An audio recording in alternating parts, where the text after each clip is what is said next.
E aí pessoal, tudo bom? Bora aí para mais uma mini videoaula aqui, né? Como eu chamo, eu prefiro chamar de conversa, né, com vocês.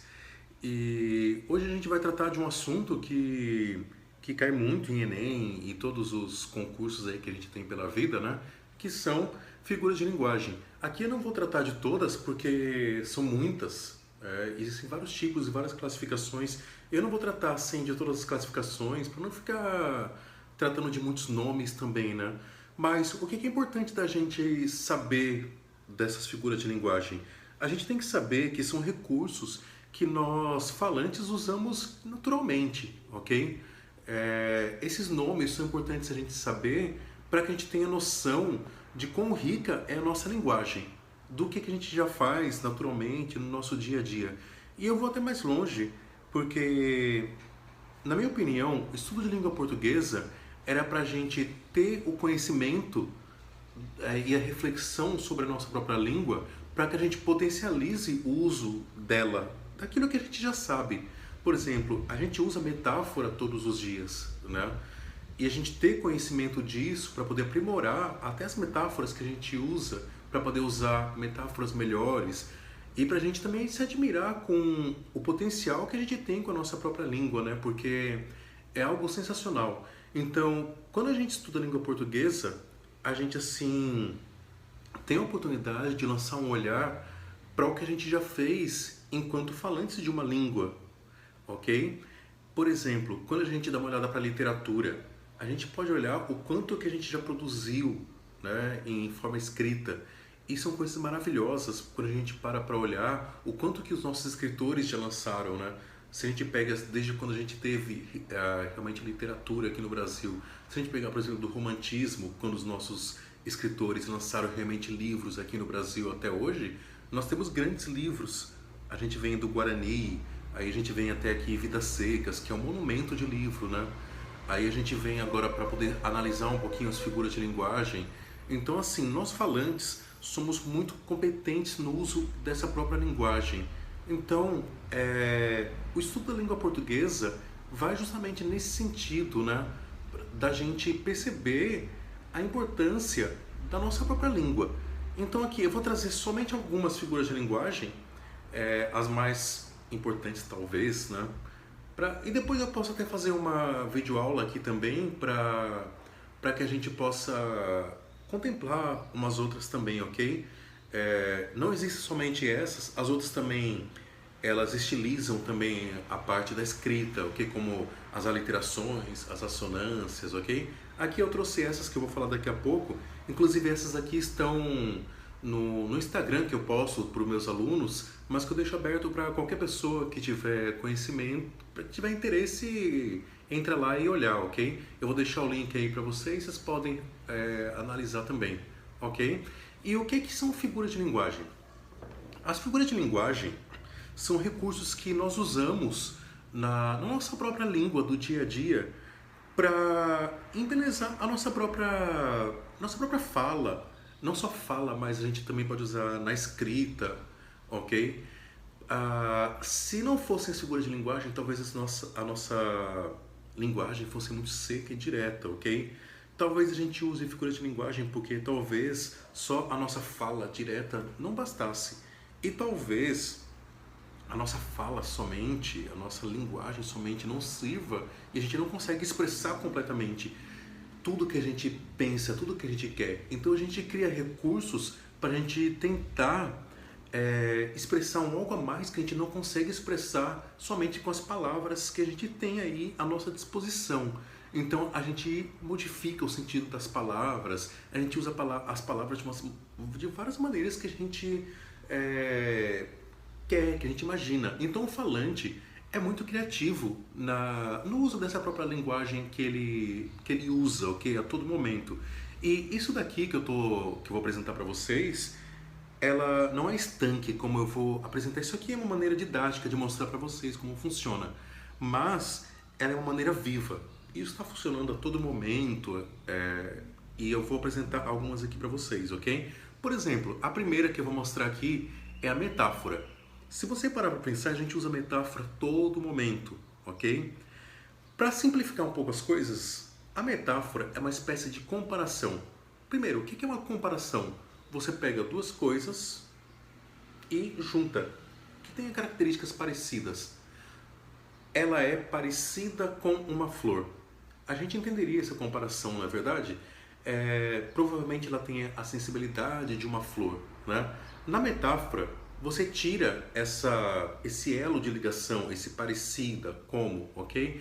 Então, a metáfora, ela geralmente é muito mais forte do que a comparação, ok? Ela tem sentido muito mais vasto, muito mais variado. Então aí depende muito do sentido que o próprio falante está querendo dar para a sua própria fala. Então os exemplos que eu dei aqui, ó, são esses. A menina é uma flor. Um outro poema de Camões, amor é fogo que arde sem se ver. O que será que Camões está querendo falar com isso? Quando a gente lê uma poesia dessa, a gente fica até um pouco perdido, né? De tão bonito, e tira a gente desse próprio chão que a gente pisa aqui todos os dias, né? Para isso que serve, na verdade, as figuras de linguagem, para tirar a gente desse chão comum que a gente tem, né? A outra que eu dei aqui, ó, minha vida é um conto de fadas. Então, a linguagem consiste em utilizar uma palavra ou uma expressão em lugar de outra, sem que haja uma relação real, mas em virtude de uma circunstância de que o nosso espírito as associa e depreende entre elas certa semelhança. É uma comparação sem o termo comparativo. Então você não vai ter esse termo comparativo, ok? Esse parece, ela é como, ok? Então você já junta as duas características. É por isso que dá essa aparente falta de desconexão, mas que quem usa a metáfora sabe o que está fazendo, ok? Essa próxima, eu não vou me alongar muito, porque ela, quando você encontra nos livros de gramática, nos livros de português, aparecem várias descrições. Eu aqui vou ser um pouco mais rápido, né? Até porque eu quero que esses vídeos sejam mais rápidos mesmos. A metonímia, ela na verdade consiste na substituição de uma coisa pela outra. Olha só o que eu escrevi aqui. Na metonímia, empregamos uma palavra no lugar de outra, com a qual ela possui uma relação de proximidade. Manifesta-se em algumas formas, tais como o autor pela obra, contingente pelo conteúdo, o sinal pela coisa significada, marca pelo produto. Então, por exemplo, quando você fala assim, aqui em casa eu só uso o bombril, você está usando a palha de aço. Já li Augusto dos Anjos, você leu um livro de Augusto dos Anjos. Comi um prato de macarrão, você não comeu o prato fisicamente, né? Você comeu a comida que estava lá. A cruz o salvará, né? O significado da cruz. Só usa o Nike, você não usa a marca, né? Você usa um tênis produzido pela Nike. Muita gente tem dúvidas, né? Tem dificuldade em assimilar o que é uma metonímia, mas ela não é tão difícil assim. É só você pensar nessa semelhança, né? Eu até coloquei num outro slide uma figura que eu achei bem engraçada aqui, uma menina, um rapaz, né, devolvendo um livro e o Machado de Assis do lado dele, ó. Eu já li o Machado de Assis, agora quero devolvê-lo. E a bibliotecária ali já ressuscitou, né? Ok? É uma sátira aqui, né? Brincando um pouquinho com a figura de Machado de Assis, ok? Mas é um exemplo aqui de metonímia, ok? Vamos para o próximo aqui. Prosopopeia ou personificação, essa é muito fácil. O que complica às vezes é o nome, né? Quando a gente vê esse nome prosopopeia, é um pouco complicado, mas quando você pensa nesse nome personificação, vem da palavra persona, né? Latim, palavra latina, persona, que significa pessoa. Ela consiste em atribuir ações ou qualidades de seres animados a seres inanimados, ou características humanas a seres não humanos. Todo mundo aí já assistiu o filme da Disney, esses filmes aí que cachorro fala, que gato fala, ok?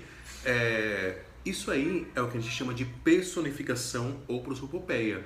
Você está dando características de seres humanos a seres que não são humanos. Por que o ser humano faz isso? Uma tentativa para que a gente entenda, né, isso daí. Os animais que não têm essa característica. Muitas vezes a gente fala, né? Eu mesmo tenho uma gata aqui em casa, nossa, a gata está falando comigo, né? A gata pode estar querendo se comunicar comigo de alguma forma, né? Mas falando não, falando só nós seres humanos falamos, usamos a fala como recurso comunicativo, né? Eu usei esses exemplos aqui, ó. As pedras andam vagarosamente. O livro é um mundo que fala, um surdo que ouve, um cego que guia. O vento me fazia promessas suaves a quem o escutasse. Ok, então são alguns exemplos. Então a prosopopeia é muito fácil. O problema é guardar esses nomes, ok? É por isso que eu sugiro que quem está estudando essas coisas, que vai estudando aos poucos. É por isso que eu prefiro fazer vídeos falando aos poucos dessas figuras de linguagem mesmo, ok? Melhor do que jogar todas de uma vez aí para vocês. A próxima... e antes, eu usei um exemplo clássico aqui, né? Até a figura da grande Joelma aqui, que usa a frase numa música dela, a lua me traiu, né? A lua não trai ninguém, mas na música dela, ela usou essa frase, ok? É um exemplo clássico de prosopopeia. Isso a pessoa que é muito literal, né, pode falar, nossa, mas isso não acontece nunca e tal. Mas na música, na poesia, na arte, isso acontece várias vezes, né? Talvez, se a gente fosse literal todas as coisas, a gente não conseguisse apreciar a música e a arte, né? E todo mundo praticamente gosta de arte. Então, e só gosta de arte por causa dessas coisas, dessas figuras que nos desconcertam, ok? Vamos para a próxima. Ironia. Nós somos irônicos o tempo todo, ok?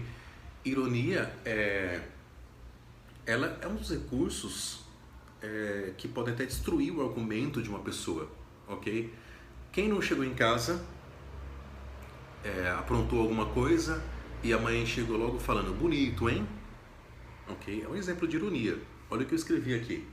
Consiste em dizer o contrário do que se pretende, ou em satirizar, questionar certo tipo de pensamento com a intenção de ridicularizá-lo, ou ainda em ressaltar algum aspecto passível de crítica. Ou seja, você diz uma coisa, mas na verdade você está querendo dizer outra diferente, o contrário daquilo que você está falando agora. Olha os exemplos que eu dei aqui, ó. Olha só quem chegou, não está nem um pouco atrasado. Quem foi o inteligente que acessou meu computador e baixou um vírus? Né?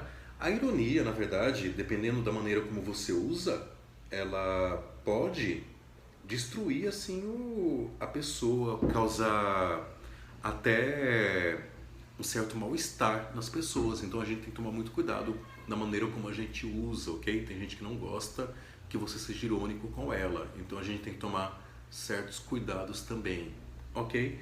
Então eu usei praticamente essas figuras de linguagem hoje e eu pretendo fazer um outro vídeo depois falando de algumas outras. Só para ficar um pouco mais claro aqui para a gente terminar, geralmente essas figuras de linguagem elas estão mescladas. Como eu falei no início do vídeo, elas não são estanques. Muitas vezes uma ironia também é um tipo de metáfora. Quando eu falo você é muito inteligente, né? No sentido de rebaixar a pessoa, isso é a grosso modo um tipo de metáfora também, ok? Então elas não são somente isso é uma metáfora, isso é uma metonímia, isso é... Então assim, a gente tem que se apropriar desses nomes, mas sempre com um olhar um pouco crítico, ok? Então assim, deem uma estudada, mas sempre não só na maneira de você decorar esses nomes, mas que você se aproprie desses nomes e que você fique um pouco esperto, mas e que o principal, que você fique pensando na intenção que o falante, em que o usuário da língua está querendo dar para aquilo que ele próprio está falando, ok? Então é muito importante que ele faça isso, porque são recursos que nós estamos usando todo momento, ok? Então espero que eu tenha ajudado vocês aí com mais essa mini aula. Estudem e até a próxima. Valeu, pessoal. Muito obrigado aí. E sugestões podem mandar aí pra mim. Valeu.